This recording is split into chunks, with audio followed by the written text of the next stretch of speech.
Բարև ձեզ։ Հարգելի հայրենակիցներ, ողջունում եմ ձեզ։ Վատ ժամանակները ծնում են ուժեղ առաջնորդներ։ Ուժեղ առաջնորդները ստեղծում են լավ ժամանակներ։ Այսօր մեր երկրում կա ընտրություն։ Ենթարկվել, թե գործել։ Կա ընտրություն, մնալ, թե գնալ ավելի ապահով տեղ։ Կա ընտրություն գյուղացու համար, մշակել հայրենի հողը, թե թողնել, գնալ օտար երկիր աշխատելու։ Հայաստանը այսօր ջրբաժանի առաջ է կանգնած։ Շարունակել այսպես, թե սկսեր լուրջ զբաղվել սեփական վերածնունդով։ 8 տարի կառավարած վարչապետի սիրտը երրորդ ժամկետն է ուզում։ Ասում է ինձ տվեք երրորդ շանս։ Երբ մենք իրեն տվեցինք առաջի շանսը, հիշում եք ինչ եղավ։ Նա կորցրեց Արցախի 75%-ը,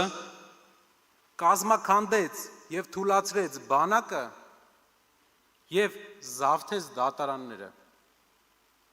Երբ մենք նրան տվեցինք երկրորդ շանսը 21 թվականին, վերջնականապես Արցախը կործանեց։ Սկսեց իր թիմով հարստանալ, բռնաճնշումներ գործադրել,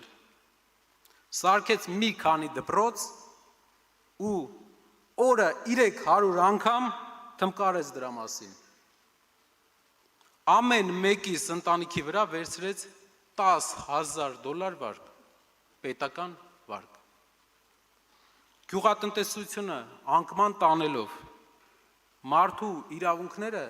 սարքեց ՔՊ-ի մենաշնորհը և սկսեց բացել Սյունիքի դարպասները։ Սկսեց կազմաքանդել եկեղեցին, պառակտելով բոլորիս։ Ինչ չես հասցրել, որ հիմա ուզում ես ավարտես։ Ասում են ներդրումներ են բերելու ես նոր ժամկետում։ Բերող էիր, բերեիր։ 8 տարի մենակ հույս էիր բերում վաճառումներ վրա։ Լավ ժամկետ էր քեզ ներկայացնելու համար։ Գործ անել չգիտես, ասում ես հարևաններն են ուժեղ։ Հարևանները նույնն են, դու ես թույլ։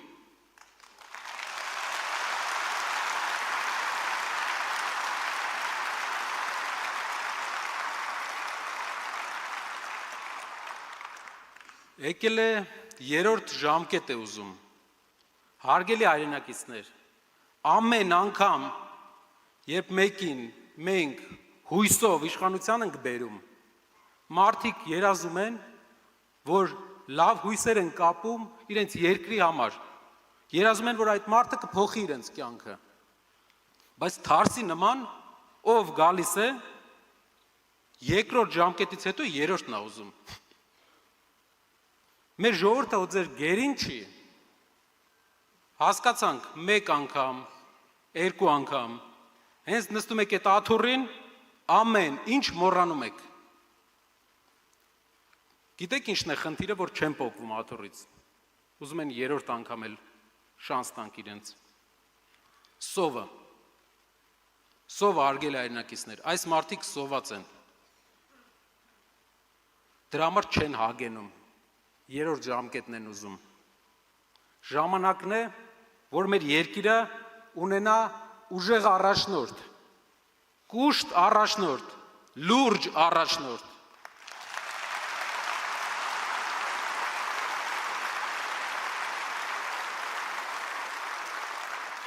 Իշխանությունը ինքնանպատակ չէ, գործ կանելու, աղքատության մեջ։ Աղքատությունը խեղդվում է մեր երկիրը։ Մենք գործ ունենք անելու, որ մեր գյուղացու բերքու բարիքը վերջապես շահավետ վաճառվի, գործ կա անելու, քաղաքներում, որ մարդիկ առավոտ զարթնեն ու իմանան, որ գործ ունեն, որ ունեն կայուն կյանք։ Գործ կա անելու նաև մեր մայրաքաղաքում, որ մեր մայրաքաղաքը չհիշեցնի 2000-ականների քաղաք, դառնա 21-րդ դարի քաղաք, դառնա տարածաշրջանային կենտրոն, հայերին վայել մայրաքաղաք, ժամանակակից ու հարազատ։ Ով է կազմակերպելու եւ անելու։ Սամվել Կարապետյանը։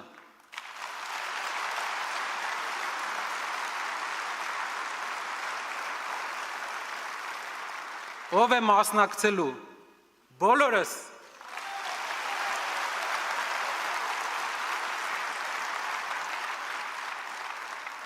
Սա մի հոգու գործ չէ, այստեղ բոլորով մեր ներուժը միացնելով կկարողանանք անել այդ գործը։ Թույլ առաջնորդը բերում է պատճառներ, նախկինները, ռուսները, ուզբեկները, կովիդը, հրավիրված պատերազմը, չալոն, ուժեղ առաջնորդը անում է գործ ու լուծում է հարցերը։ Արդարության հարցը, արդարադատությունը պետք է լինի մարդասեր։ 18 թվականից մենք անգամ փոքր զանցանք արած մարդկանց համար համաներում չունենք։ Պետք է լինի համաներում ուղղելի սխալ թույլ տվածների համար, որ ուղղեն սխալները, այլ ոչ թե պատիժ ունենան խիստ եւ անօգուտ։ Ապահովության հարցը, խոսք չենք տալիս, հաստատում ենք։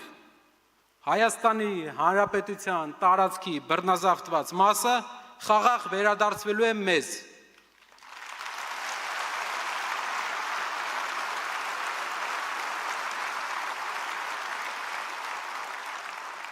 Մենք նորից մեզ ապահով ենք զգալու։ Մեր երկիրներ ունենալու է երաշխավորված եւ ուժեղ խաղաղություն, ոչ թե թույլ ադրբեջանցի վերաբնակիչներով համեմված ՔՊԱ-ական հիբրիդային խաղաղություն։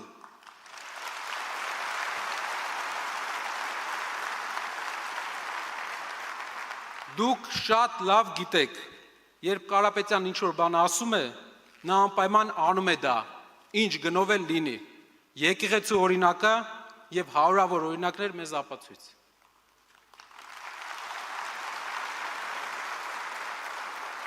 Մեր բոլորի վստահությունը Սամվել Կարապետյանի օգտին է, ձեր վստահությունը 300,000 աշխատատեղ ունենալու օգտին է։